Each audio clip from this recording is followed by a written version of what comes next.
Bienvenue en Polynésie française pour vous parler aujourd'hui d'un poisson emblématique des récifs coralliens et des lagons, le para-pewe. De son vrai nom Platax orbicularis, cette espèce tropicale, très consommée localement, doit affronter en conditions d'élevage une maladie appelée Ténassie-baculose. Dans le cadre du projet Aquasana, sur le centre Ifremer Pacifique à Verao, je vous propose de retrouver les scientifiques qui améliorent le bien-être du para-pewe.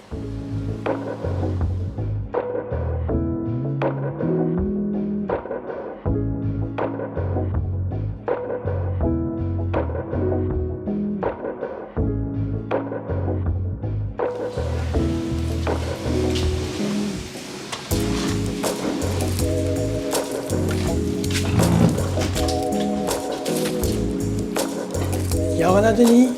Yorana Eric. Merci de nous recevoir ici à l'Ifremer de Verao. Dans quel laboratoire nous sommes et quelles sont les expériences que nous menons ici? Donc ici on est à l'unité RMPF, Ressources Marines de Polynésie Française, et dans le laboratoire de microbiologie où on s'intéresse aux bactéries, parasites ou virus qui peuvent poser des problèmes pour tout ce qui est aquaculture, donc mollusques, crustacés avec les crevettes ou poissons avec le Platax orbicularis. Alors oui, j'ai vu là qu'il y a un Platax. Quelle est cette espèce et qu'est-ce que vous étudiez? Alors voilà le fameux Platax orbicularis, on l'appelle poisson lune en France, para-pewe en polynésien. Donc ici il a une quarantaine de jours, il a un comportement de feuilles mortes et on s'occupe beaucoup de ce poisson parce qu'on a des problèmes de pathologie de bactériose. Et donc on cherche des stratégies de lutte, notamment via la vaccination. Cette bactérie, tu as des échantillons à nous montrer, à quoi elle ressemble? Donc oui, cette bactérie, on a toute une collection bactérienne donc de la bactérie qui s'appelle Tenassebaculum maritimum. Là ici on l'a cultivée donc, dans cette étuve. On va voir sur cette gélose donc, sélective des colonies qui correspondent donc, à la bactérie Tenassebaculum maritimum, ce qui nous a permis ensuite par culture en milieu liquide, de produire une grosse quantité de cette bactérie et d'engager une stratégie vaccinale pour lutter contre cette maladie chez le Platax.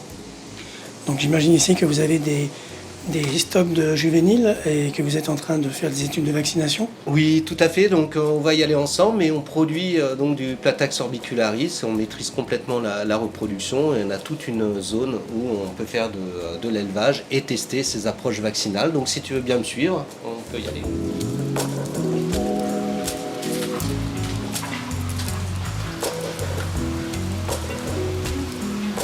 Bonjour Thibaut. Bonjour. Alors ici, on est dans quelle partie de la partie Platax?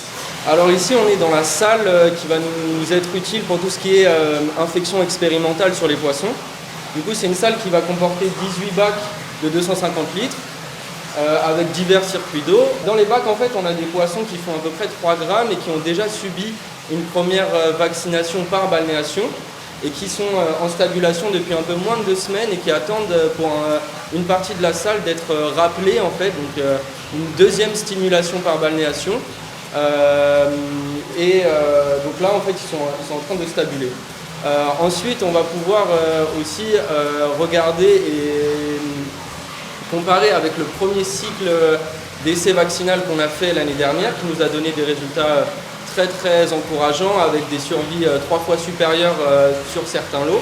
Donc aujourd'hui on essaye une deuxième fois, un deuxième volet cette manip de vaccination avec cette fois-ci un volet rappel et des poissons qui sortiront plus tard dans des milieux non biosécurisés pour voir les effets de cette vaccination dans le milieu réel. Merci Thibaut, c'était très intéressant. Alors encore beaucoup de travail j'imagine dans le projet? Oui, tout à fait. Donc là, on est au deuxième essai vaccinal. Mais l'objectif, si le vaccin est efficace, ce qu'on veut démontrer cette fois-ci, c'est de pouvoir traiter au moins 20 000 poissons. Parce qu'aujourd'hui, on est à 20 tonnes de production. Et on a même la capacité en Polynésie française et le marché pour en produire 100 tonnes.